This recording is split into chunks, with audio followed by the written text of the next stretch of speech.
Programa Controverso no ar e hoje nós estamos conversando sobre a advocacia moderna e a nova relação profissional. Para tratar desse assunto, eu convidei ele, que é conselheiro federal da Ordem dos Advogados do Brasil, vice-presidente da Comissão Nacional de Compliance da OAB, diretor da Escola Superior de Advocacia, Dr. Rafael Lara Martins. Tudo bom, doutor Rafael? Tudo bem, Giovanni? Um prazer poder participar desse programa, um prazer estar aqui com vocês para falar de um tema que nos é tão caro, não somente à advocacia, mas a toda a sociedade. Rafael, a gente tem uma amizade de muitos anos, né? Mas é a primeira entrevista que a gente faz? É a primeira vez que a gente bate um papo gravado, digamos assim, né? Nós que já conversamos tanto, primeira vez que a gente participa de um programa juntos. Mas não é sua primeira vez diante das câmeras, você parece que se adaptou muito bem a esse momento de pandemia. Por que é que veio esse apelido de rei da live?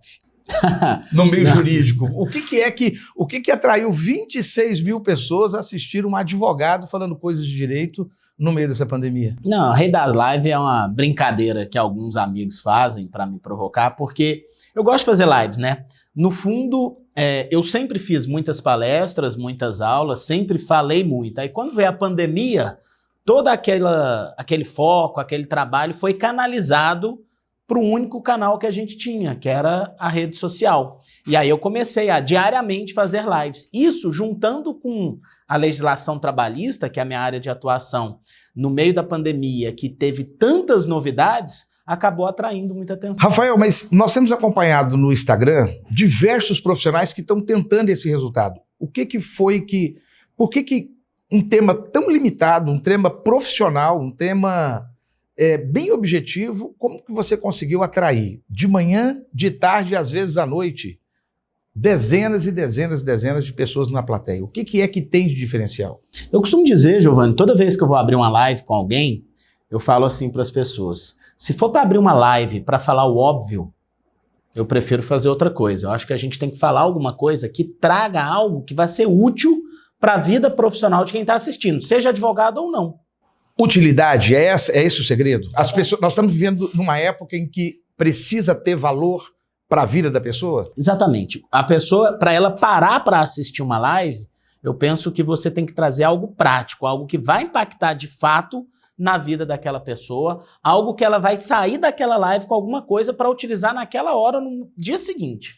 Isso também é um indício dessa nova relação jurídica que a advocacia moderna está vivendo? Acho que não é nem só nova relação jurídica. Essa questão da utilidade que eu estou dizendo. Acho que nem só nova relação jurídica. É a nova relação da sociedade, a nova relação de prestação de serviço. As pessoas elas estão muito pouco disponíveis para perder tempo com aquilo que não seja útil para a vida delas. E aí nós temos cada vez mais uma sociedade ansiosa por linhas curtas, mensagens rápidas, enquanto que nós precisamos de muito conteúdo, substrato acadêmico, para poder transformar esse conteúdo em algo que vai ser efetivamente útil. Doutor Rafael, e o Poder Judiciário, ele também está percebendo essa necessidade de inovação e de utilidade?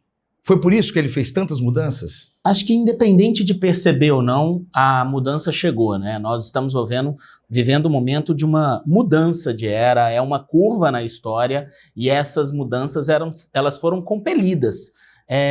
O judiciário, muitos membros deles, sem qualquer tipo de vivência, experiência, intimidade tecnológica, que é um termo que eu gosto muito, passaram a da noite para o dia precisarem atender a sociedade, atender a advocacia, atender todo mundo dentro desse novo cenário tecnológico. Então essas mudanças elas não foram planejadas, elas aconteceram por necessidade. E é para conversar sobre essas novas mudanças e essa nova relação da sociedade e da advocacia moderna com o Poder Judiciário que nós também convidamos aqui para estar trocando essa ideia conosco o doutor Anderson Pinheiro, advogado administrativista. Seja muito bem-vindo, doutor Anderson Pinheiro.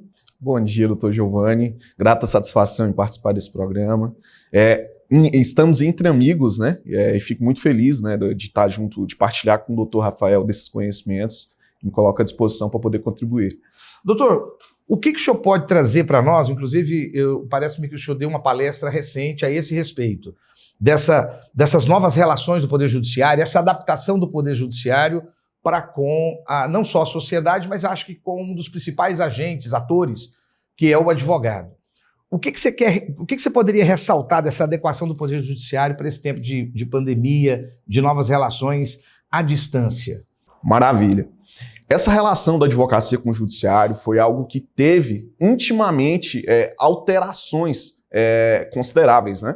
E aí tratamos nessa oportunidade exatamente como que o advogado se relaciona agora com o Poder Judiciário. Sabemos que o Poder Jurisdicional ele tem aí essa formação do convencimento, e o advogado ele é essencial para poder nutrir ele de fundamentos para ele poder chegar a essa decisão. Então, essa relação do advogado, como muito bem lembrado pelo Dr. Rafael, traz um poder de síntese. O advogado ele precisa ter um poder de concisão muito maior na hora de falar com o judiciário, porque a depender da maneira que ele realizar essa comunicação, ela pode não trazer aquela finalidade que ele busca. Então, é importante que, nesse período, houve o acirramento, né, desse poder de concisão. Nós estamos falando, doutor Anderson, de trabalho remoto de juízes, eventuários, audiências, ações de julgamento que são feitas de forma virtual, transmissões virtuais.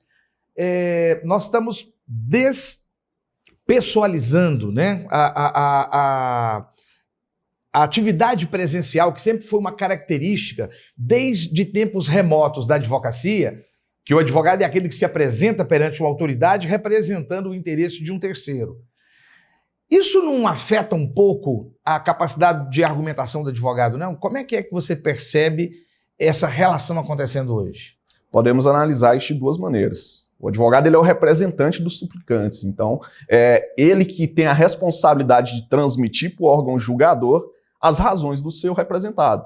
Então, nessa esteira, é importante que o advogado compreenda esse seu poder e, a partir disso, faça a comunicação correta com o Poder Judiciário, não no intuito de trazer várias celeumas, né, porque a gente tem, um vício, né, de advogado, inclusive, quando a gente vai fazer a síntese dos fatos, a gente conta a mesma história 3, 4 vezes na petição, e agora, nesse cenário, não é possível mais assim fazê-lo, tendo em vista que o judiciário ele já está soberbado de processo. Isso daí é uma realidade que não é comum da pandemia, já existia, mas durante esse período de pandemia, o advogado ele precisa utilizar dessas ferramentas remotas, né, para acesso ao judiciário, fazendo de uma forma concisa e conclusiva, né, não fugindo aí do seu poder, do seu ofício.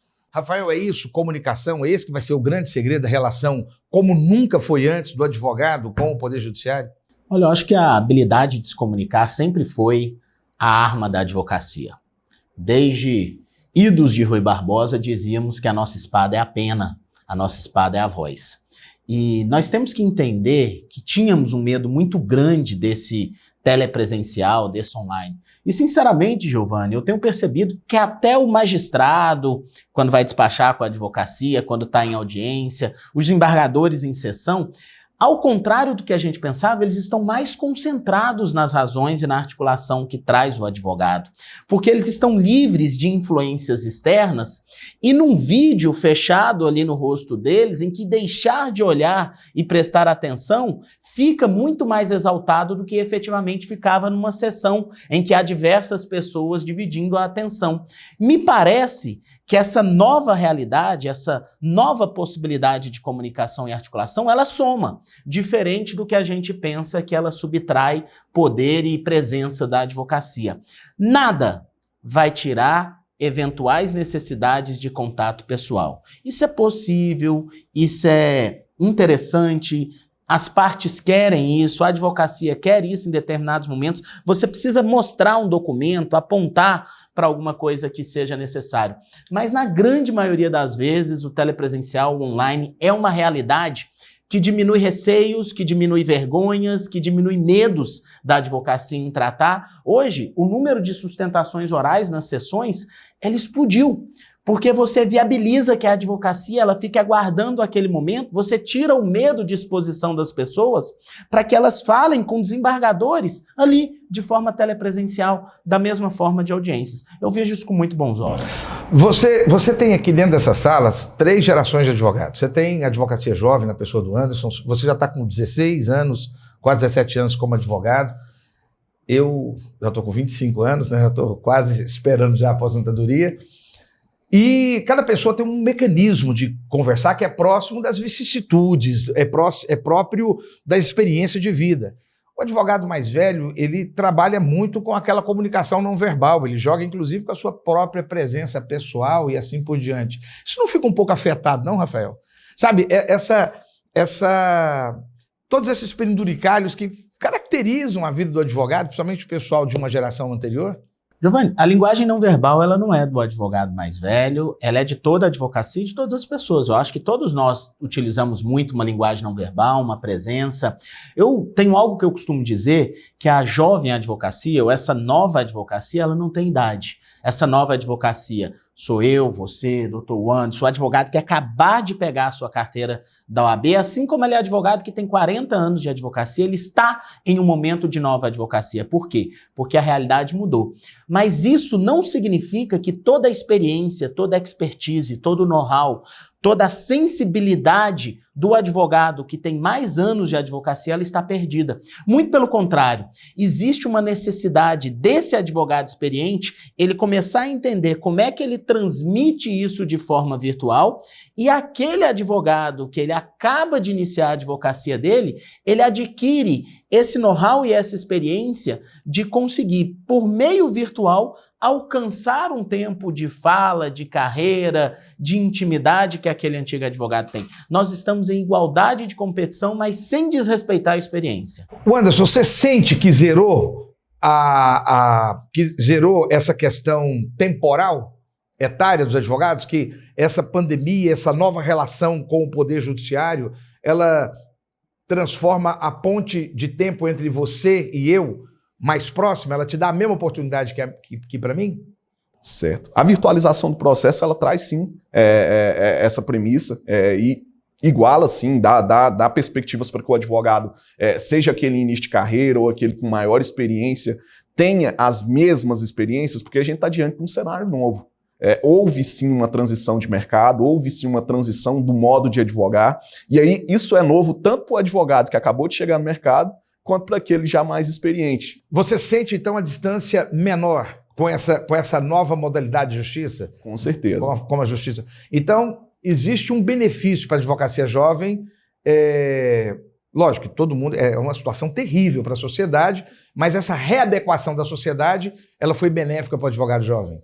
Com certeza. Porque houve uma quebra de fronteiras. Porque até então, a advocacia ela era restrita a limites territoriais, e com a virtualização do processo, temos a vanguarda do Supremo Tribunal Federal, do Tribunal Regional Federal da 4ª Região e da 1ª Região, onde todos eles permitem que o advogado faça, então, a postagem, né? Tem um canal específico para que o advogado coloque lá a sua sustentação oral e exposição de razões. Então, a partir dessa premissa, é sabido que não só o advogado que tem toda a estrutura para atuar naqueles tribunais vai ter ali guarnecida essa vantagem, né? Porque, querendo ou não, a virtualização do processo traz essa perspectiva, tanto para o advogado início de carreira quanto para os mais experientes. Doutor Rafael, como é que ficam as questões como, por exemplo, o despacho auricular? Aquele embargo, aquela conversa de pé de orelha? Acho que a entrega de memoriais, que é o que as pessoas carinhosamente chamam de embargos auriculares, ele é uma realidade da advocacia há muitos anos, né? E isso tem acontecido normalmente, na grande maioria do Poder Judiciário. A OAB ela conseguiu fazer um ajuste com o Poder Judiciário no estado de Goiás para que tanto os tribunais quanto os juízes de primeiro grau recebam memoriais da advocacia. Eu já despachei por telefone, por chamadas de vídeo, por chamada de vídeo de WhatsApp, com os magistrados mediante agendamento de horário. Os despachos telepresenciais, então, eles estão funcionando? Bem, todas as vezes que eu precisei, na grande maioria funcionou. Quando nós temos uma dificuldade, é muito mais em decorrência da agenda do que ser em telepresencialmente. É a mesma dificuldade que se teria no presencial. Com quem já não gostava de despachar com a advocacia, quem já criava resistência, continua criando resistência no telepresencial. Aqueles que já eram receptíveis à advocacia continuam sendo igualmente receptíveis no telepresencial. E isso tem ajudado a própria advocacia. Você não precisa se deslocar do seu escritório, você pode agendar e dentro do seu escritório, você em determinado momento, você liga o vídeo, liga a câmera e despacha com o magistrado. Doutor Anderson, Certo. Esse tema que o Dr. Rafael traz, ele é de suma importância e é sabido que o Conselho Nacional de Justiça ele já tinha expedido uma portaria que seria a 570 em 2019, antes mesmo da pandemia, que traz a possibilidade para que os juízes, seja utilizando dispositivo próprio ou do tribunal, possa fazer esse atendimento virtual dos advogados. Olha, como é que fica a questão da prerrogativa? A prerrogativa é uma dos mais importantes pilares da advocacia. Se existe dificuldade na advocacia, Giovanni, ela seria impossível sem a Ordem dos Advogados do Brasil lutando diuturnamente pelas prerrogativas. E aqui eu não falo como membro da Ordem dos Advogados, eu falo como advogado. Eu falo como alguém que sabe que precisa ter uma instituição maior protegendo e amparando ali as prerrogativas da advocacia.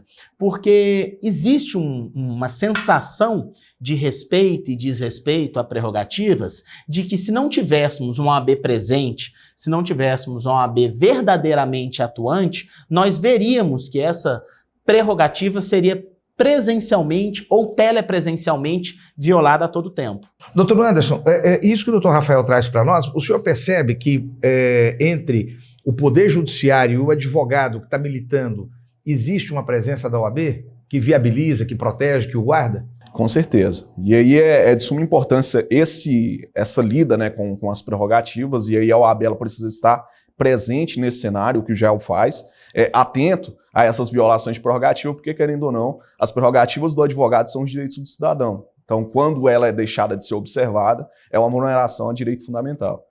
Como é que fica a questão da prova? A prova não fica um pouco afetada? Esmiuçar a prova? Por exemplo, a testemunha. Nós sabemos que não existe uma obrigatoriedade do advogado de proporcionar o equipamento, a solução, isso fica por conta do tribunal. Mas o advogado pode, sim, em relação às testemunhas dele, viabilizar essa percepção da testemunha. Esse atendimento remoto não prejudica essa questão da prova testemunhal? Com certeza. E aí é um ponto que é um debate que, inclusive, já existe, né, na advocacia, porque a produção da prova, a rainha delas é a prova testemunhal. E aí o grande colorário da prova testemunhal é a incomunicabilidade dessas testemunhas, né? E justamente garantir, né, que ela seja prestada, que essa prova seja prestada da forma mais íntegra possível. E aí, dentro de um processo virtual, não lhe é garantido que terá essa isenção da prova testemunhal, e aí tem pessoas que já falam, né, que o judiciário ele não entregava serventuários para poder fazer essa fiscalização na audiência presencial, mas penso eu que durante o processo virtual isso é muito mais suscetível a fraudes, até mesmo combinação de depoimentos a serem prestados, e aí eu acredito que seja assim um vício a ser tratado. Giovanni, eu penso que a prova, e especialmente a prova testemunhal, que é o que está sendo tratado, primeiro que isso vai variar muito do tipo de processo, a atuação da advocacia.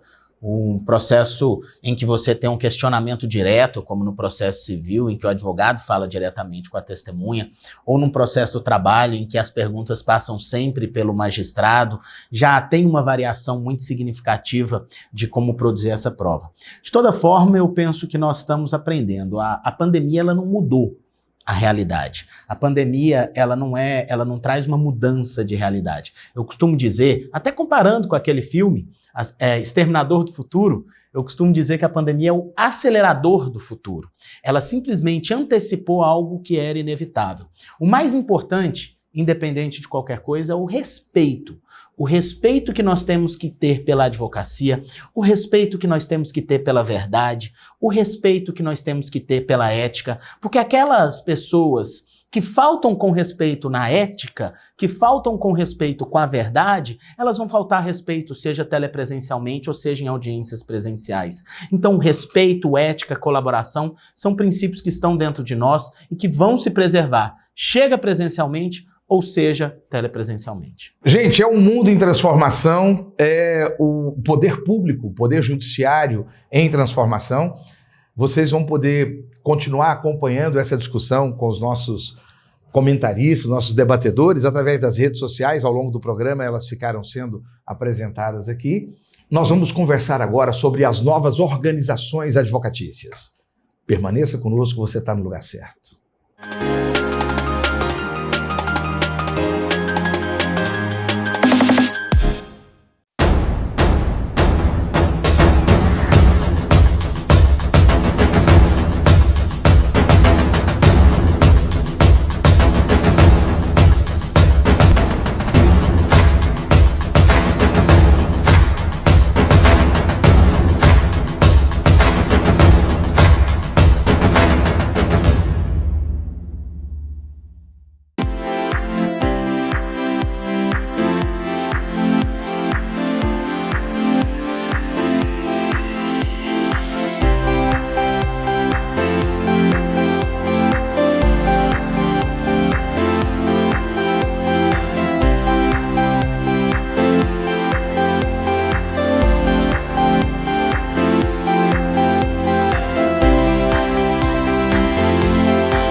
De volta ao segundo bloco, nós estamos hoje conversando sobre essa advocacia moderna e as novas relações jurídicas.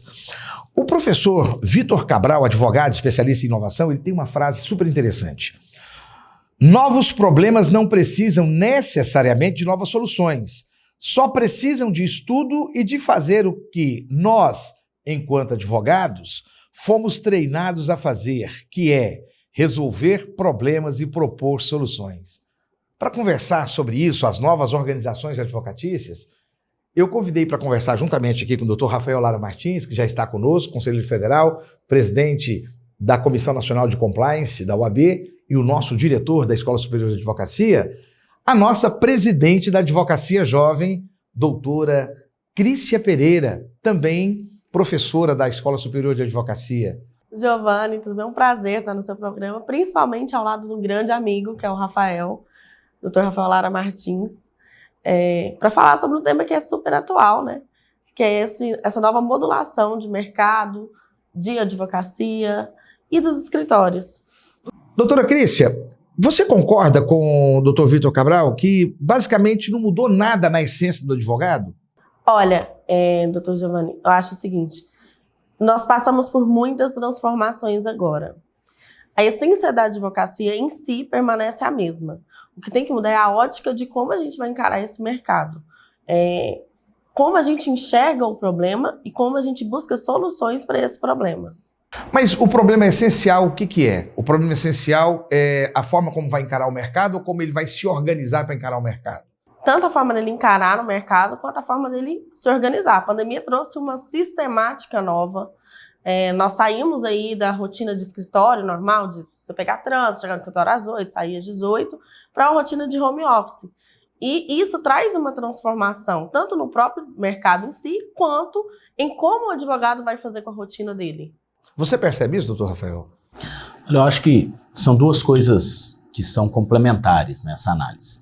Primeiro que tem sim essa ótica de uma facilitação de deslocamento, de acesso, de online, que a Crícia falou muito bem, mas existe um outro aspecto quando se fala que não há mudança na essência da advocacia e que o advogado vai continuar trabalhando da maneira que sempre foi.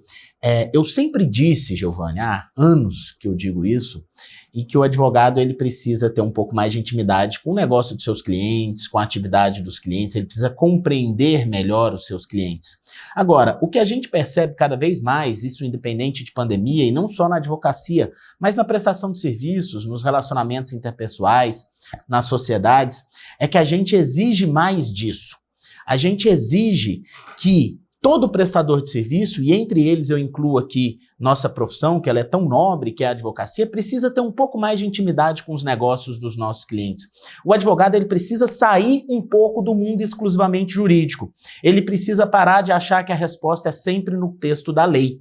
A gente precisa parar de achar que exercer a advocacia é simplesmente aplicar a lei.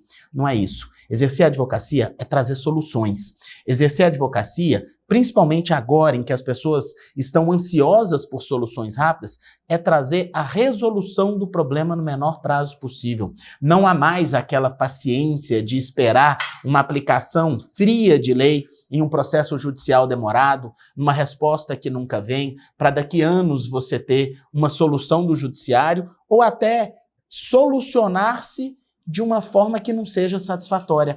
Esse encontro da advocacia com esse mundo dos negócios, com esse mundo real, se a gente pode assim dizer, ele foi acelerado por esse tempo de pandemia, mas são características que a advocacia precisa desenvolver. Não só negócios, né? E também a necessidade premente da sociedade, das relações sociais. Nós vamos conversar muito isso no nosso próximo bloco, que é os nichos de mercado, as necessidades que estão aparecendo agora. Doutora Crícia, o doutor Rafael ele trouxe para a gente exatamente a percepção de utilidade, a necessidade, resposta, solução para o cliente. Mas deixa eu trazer uma outra pimenta aqui. A advocacia não é exercida da mesma forma. Você tem um advogado que trabalha de forma isolada, você tem os advogados que trabalham em parceria, você tem grandes grupos de advogados com um advogado líder. Mexeu alguma coisa nisso aí? Eu percebo que mexeu muito estruturalmente em relação aos escritórios.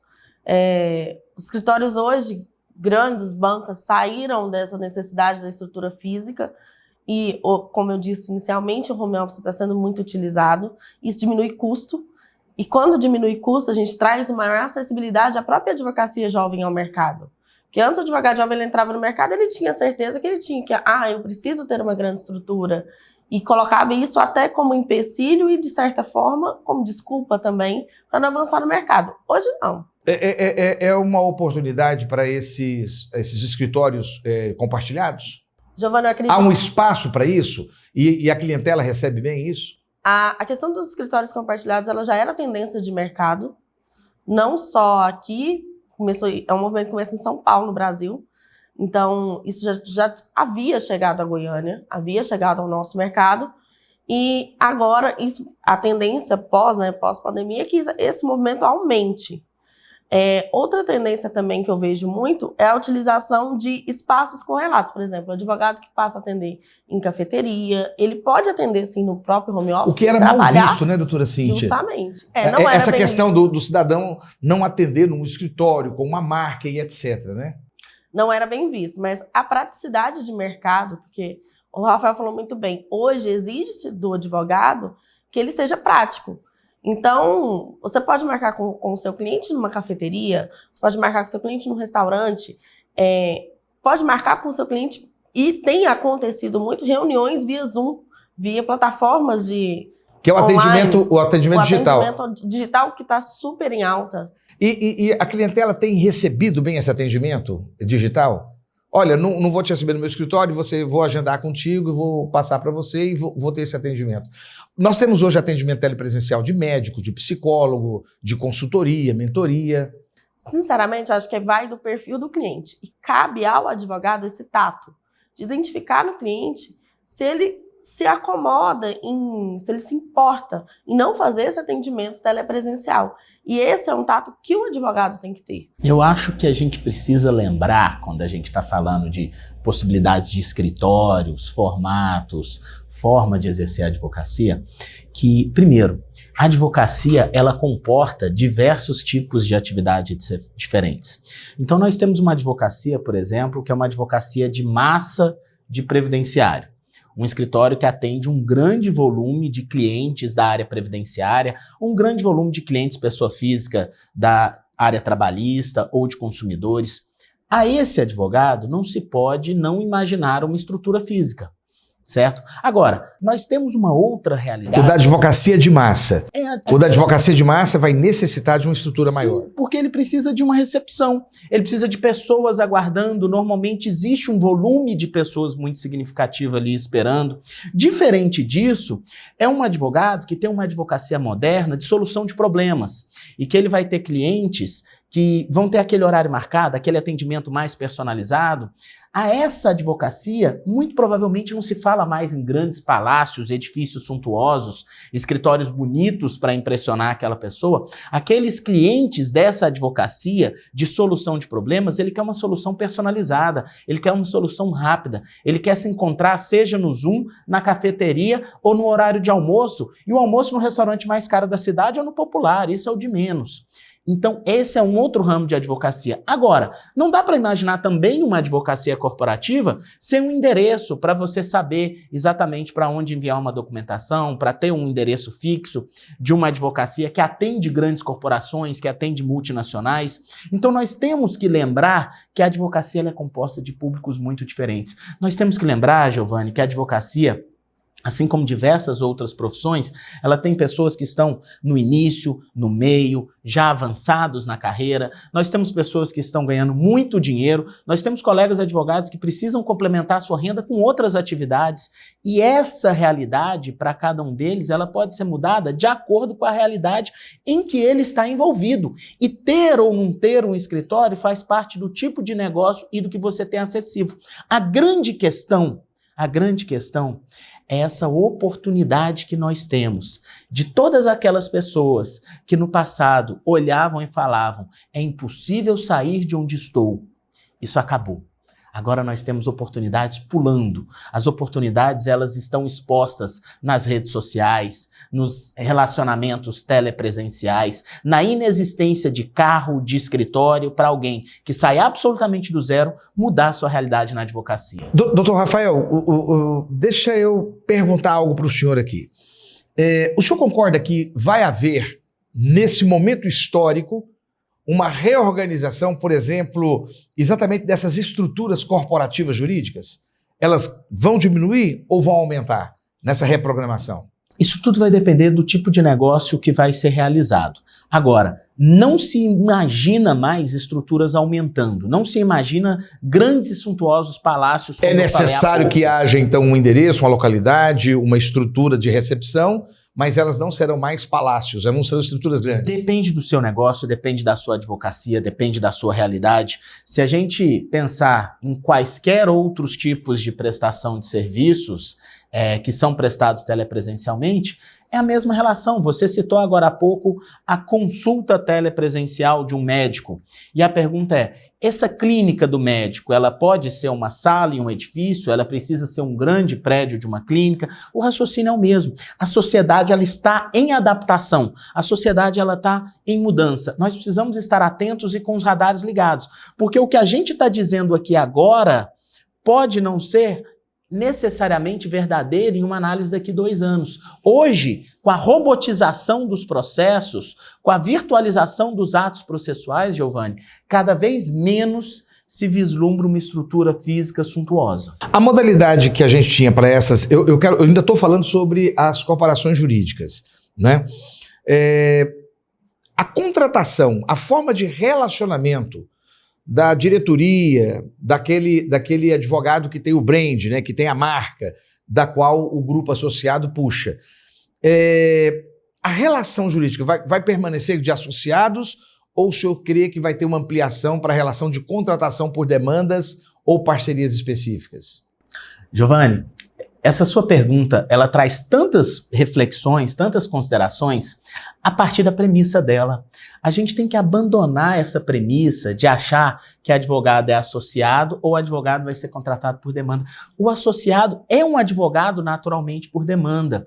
Nós temos uma realidade na advocacia que insiste-se em se negar, que é o desrespeito a direitos trabalhistas dos advogados. Os advogados, eles merecem os seus direitos trabalhistas respeitados. Aquele advogado que tem hora para chegar, não tem hora para sair, que ganha salário fixo e está lá todo mês, todo dia, na verdade, no escritório, isso é um empregado, a gente não pode dar o nome a ele de associado.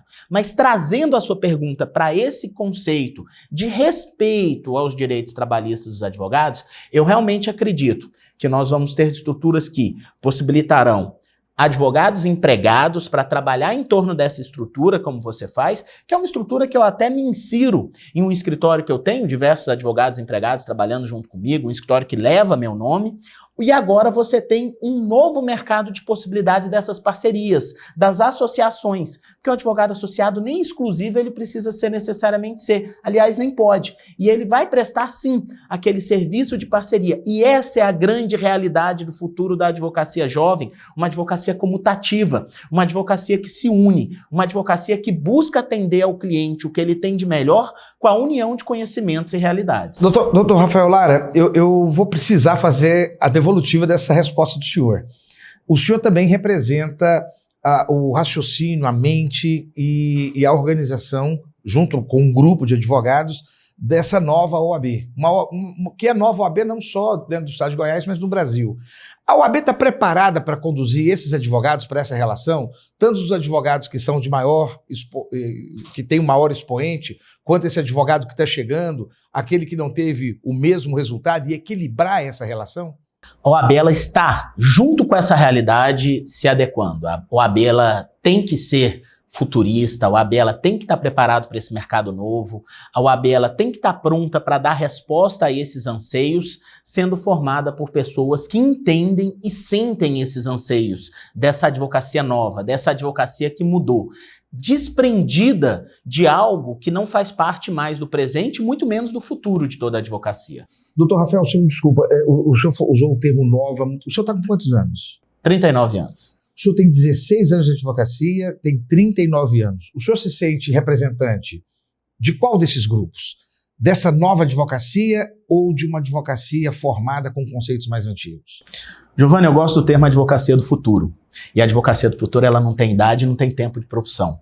A advocacia do futuro é aquela advocacia que enxerga uma nova realidade, está pronta para solucionar problemas e andar de mãos dadas com a sociedade. Doutora Cris, a senhora é presidente da Comissão da Advocacia Jovem. O que o doutor Rafael Lara nos trouxe é de que essa é uma nova relação de mercado que envolve e até viabiliza os advogados jovens. E que essa questão da contratação por demanda, ela às vezes é estigmatizada, mas que ela precisa ser valorizada e reconhecida. O que a senhora acha sobre isso? Giovana, acho que a gente está numa tendência de mercado. É um caminho sem volta. Não adianta a gente querer comparar os modelos antigos de escritório com o que a gente tem hoje no mercado da advocacia. A gente tem um mercado de novas possibilidades, tanto de atendimento ao cliente, quanto de posicionamento desse jovem advogado. Tanto é que se exige hoje do jovem advogado não só se conhecer, por exemplo, o processo civil, o processo de trabalho, o processo penal. Ele precisa de uma série de competências correlatas para se enquadrar nesse novo mercado. Mas ele se sente parceiro dessa nova estrutura ou ele se sente explorado, como a gente falava no final dos anos 90, no começo desse século ainda, o advogado jovem que estava dentro, buscando ele se sentiu um pouco explorado pelo sistema. Ao mesmo tempo que temos novas possibilidades de mercado, a gente tem ainda o entrave de não reconhecimento dos direitos trabalhistas dos advogados. E aí a gente entra na discussão do piso salarial. Até hoje nós não temos um piso. E aí a gente encontra jovem advogado trabalhando 8 horas por dia e muitas vezes até mais por R$1.000, R$1.200, R$1.500, algo que explora esse advogado em início de carreira. Mas os escritórios a estrutura tem condição de pagar um valor superior para quem está começando e não consegue ainda entregar uma produtividade em relação ao serviço proposto? Vou ser muito clara, se não tem condições, não contrata. Para você tirar um advogado de casa para pagar R$1.500, é melhor que você faça o serviço. Mas aí o advogado fica sem trabalho, por exemplo, se o mercado não consegue absorver? É por isso que a gente tem que ter uma regulamentação de piso. Bom, doutor Rafael Lara, nós temos aqui então uma advocacia jovem chegando para o trabalho, nós temos um profissional que tem uma marca registrada no mercado que recebe também essa advocacia. Como é que fica esse piso, como é que fica esse reconhecimento, como é que fica essa parceria? Giovanni, eu tenho uma posição muito clara, conhecida por todos a respeito. Eu repugno os escritórios que não reconhecem direitos trabalhistas quando a relação trabalhista está evidenciada e ela está presente. Quando o advogado ele é de fato empregado. E a inexistência de um piso salarial é ruim. Já fui até contrário a respeito disso, mas hoje o desrespeito econômico é tão grande que eu penso que a gente tem que debater sobre um piso salarial sim. Até porque a falta de um piso salarial faz com que o mercado puxe os valores de honorários para serem contratados sempre para baixo e isso gera uma bola de neve, em que os escritórios eles buscam querer pagar um valor melhor, mas o mercado e os contratos não permitem, e aí se você cria um piso salarial, você acaba otimizando uma relação. E aqueles que não têm condições de pagar um piso salarial, têm outras formas de trabalhar. Uma associação de verdade, o contrato de associado verdadeiro, uma parceria verdadeira. Isso sim é saudável na advocacia. Reconhecer direitos trabalhistas quando presentes e fazer relações jurídicas da forma correta. Olha, gente, eu creio que é um assunto muito profundo e eu queria, doutora Crícia, principalmente, aqui eu quero convidar a senhora novamente para um próximo programa, onde eu quero discutir isso. Piso salarial do advogado e marketing jurídico. Tudo bem? Claro, tá aceito o convite. Já fica o pré-convite? Marcado. E você permanece conosco. No nosso terceiro e último bloco, vamos discutir sobre nichos de mercado, sobre as novas movimentações desse mercado para a advocacia. Permanece conosco. Você está no lugar certo.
De volta ao programa Controverso, conversando ainda sobre o mercado jurídico nessa nossa advocacia moderna.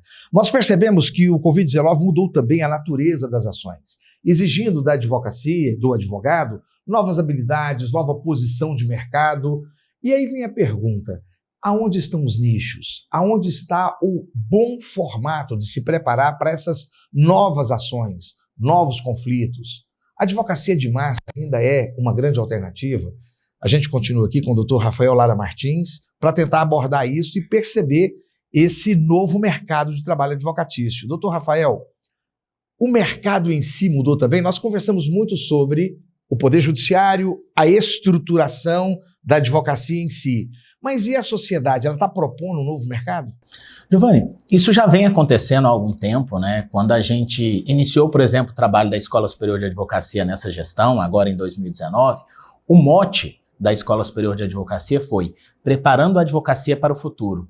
E eu sempre digo, um futuro que chegou, um futuro que é agora. Então a gente não pode se resumir a pandemia e colocar na conta da pandemia toda a alteração da estrutura de serviços e oportunidades na advocacia, porque isso é uma realidade constante. A pandemia, ela só acelera esse momento. Então, quando a gente fala a advocacia mudou, as oportunidades, o mercado mudou, vem mudando e vai mudar cada dia mais. Susskind escreveu um livro chamado The End of Lawyers, O Fim dos Advogados. Quando ele escreveu esse livro, ele foi convidado para fazer palestras no mundo inteiro e essas palestras em que todo mundo esperava que ele dissesse que o mundo não vai precisar de advogados, até pelo título do livro, surpreendia as pessoas. Ele não fala no fim dos advogados enquanto o advogado será alguém que não vai ser mais necessário, mas ele fala no fim dos advogados que não se preparam para um novo tempo, que não se preparam para uma nova realidade, uma realidade em que o direito ele é mais acessível, em que as informações elas correm mais rápido, em que as pessoas conseguem encontrar de forma muito facilitada soluções para problemas. Então, existe uma necessidade de adaptação da advocacia para aquilo que a gente já vinha falando sobre ser um solucionador de problemas. Uma frase que eu gosto muito e que eu falo ela sempre, Giovanni. O advogado bom e reconhecido como bom no passado era o advogado bom de briga. O bom e reconhecido advogado do futuro, desse futuro que já chegou, é o advogado bom de solução. Vamos começar por aí. Então, quais são as habilidades desse advogado que vai enfrentar esse novo mercado? A advocacia ela é composta de diversos mercados. Ele tem que ser um cara multifuncional, né? Não dá pra gente definir uma característica e falar o advogado tem que ser assim.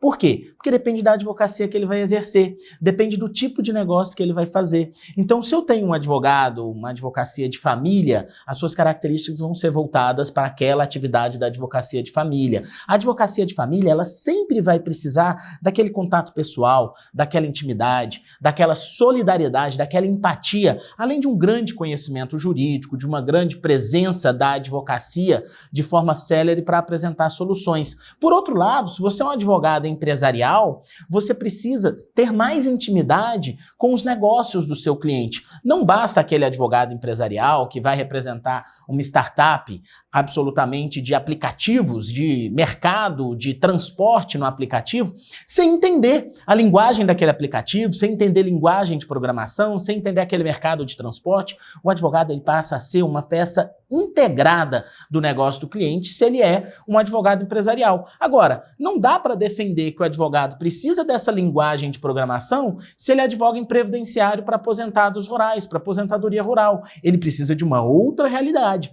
Conhecer a realidade do seu cliente é conhecer a atividade rural, conhecer a história daquelas pessoas que tiveram, muitas vezes, locupletado seus direitos trabalhistas ou direitos previdenciários no decorrer do tempo. Não dá para definir, igual as pessoas têm tentado rotular, um tipo único de advogado. Nós temos que respeitar as aptidões da advocacia, mas todos, absolutamente todos, atentos a serem solucionadores para trazerem respostas rápidas e para ter intimidade digital. Um termo que eu gosto bastante. Doutor, e os nichos de mercado para esse momento agora?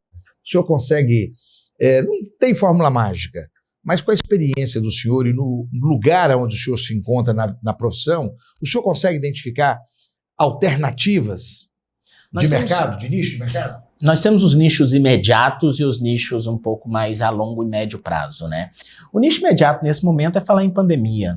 Não tem a menor dúvida disso. Na advocacia trabalhista, falar de questões trabalhistas decorrentes da legislação de pandemia, tanto suporte para empresas nesse sentido, quanto suporte para trabalhadores que tiveram seus direitos desrespeitados. Nós acabamos de ter uma reforma da Previdência e nós temos aí oportunidades de transição nessa legislação previdenciária. Isso vai gerar planejamentos previdenciários, sair daquele dia a dia meramente de ação e falar em planejamento. Nós temos o custeio previdenciário decorrente disso tudo que está acontecendo, voltado para as empresas também.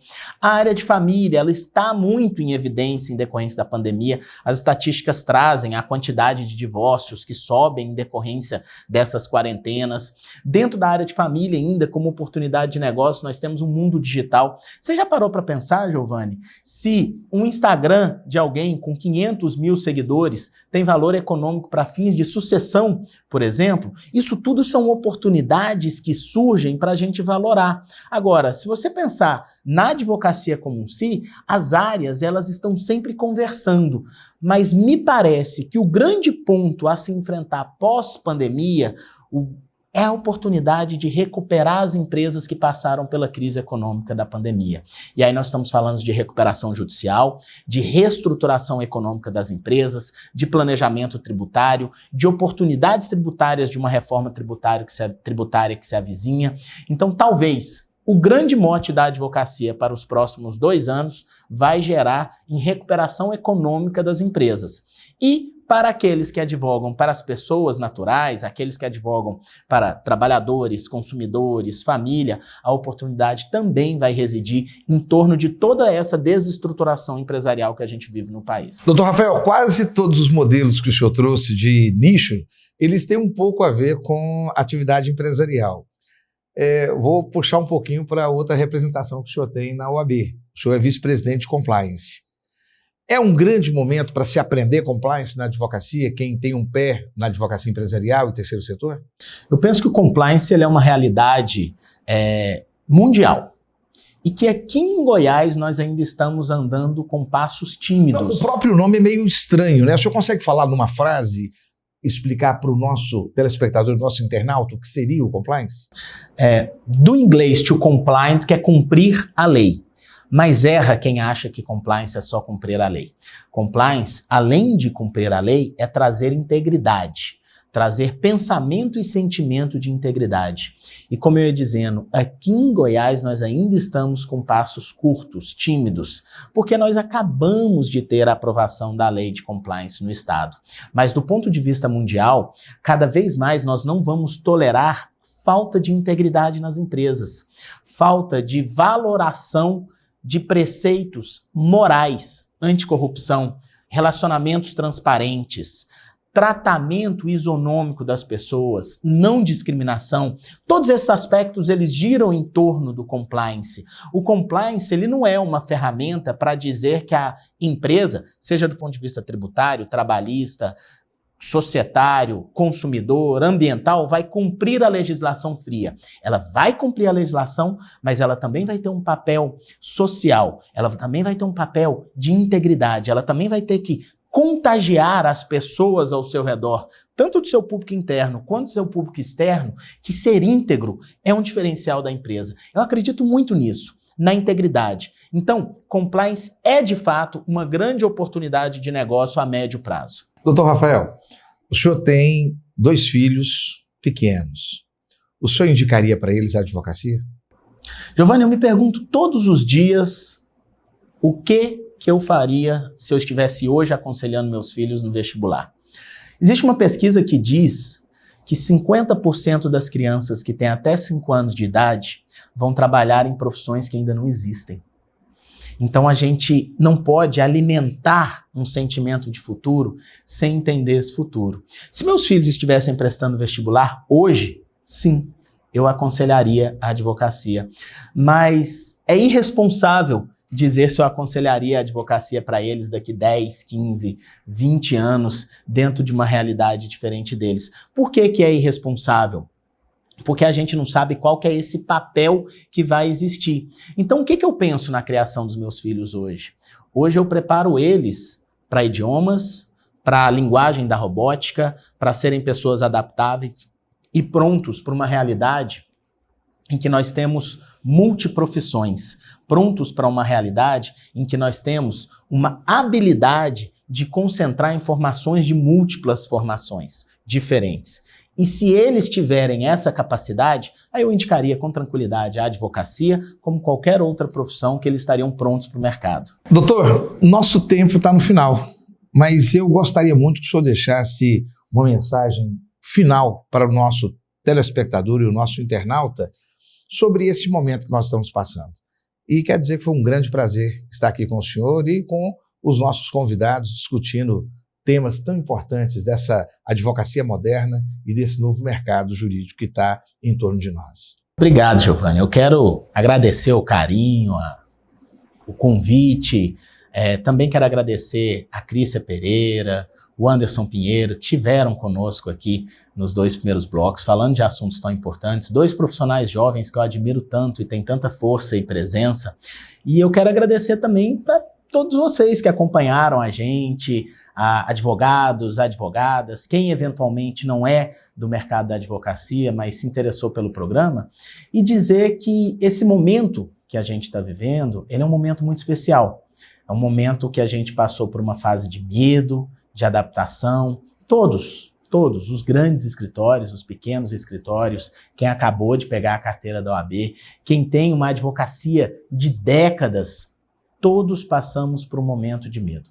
E eu gosto de dizer muito uma coisa, que é justamente nesses momentos que a gente tem a oportunidade de transformar.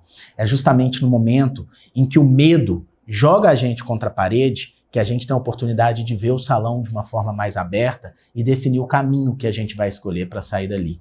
E eu acredito muito na advocacia, eu acredito muito que existe um mercado muito aberto. Desde que eu prestei vestibular, em 1998, para direito, eu ouço uma frase: a advocacia está saturada. E hoje, em 2020, 22 anos depois do meu vestibular, eu continuo ouvindo as pessoas dizerem: a advocacia está saturada. E eu digo, tá, a advocacia está saturada. A advocacia está saturada para quem faz a mesma coisa, para quem não enxerga o mercado, para quem não investe em informações laterais, que são os conhecimentos ao redor do direito. Afinal de contas, conhecer o direito é um requisito básico e essencial para o exercício da advocacia. E, acima de tudo, a advocacia está saturada para quem não tem vontade. A advocacia está saturada para quem não tem foco. E a advocacia está saturada para quem não tem resiliência. É um momento em que todos nós estamos à prova com a nossa resiliência, mas com o nosso foco, a nossa dedicação, a nossa formação, aliado à proteção mais do que nunca necessária das nossas prerrogativas, é impossível não avançar na realização e na mudança de cenário em prol de uma advocacia cada vez mais reconhecida. E você permanece conosco. Você está no lugar certo.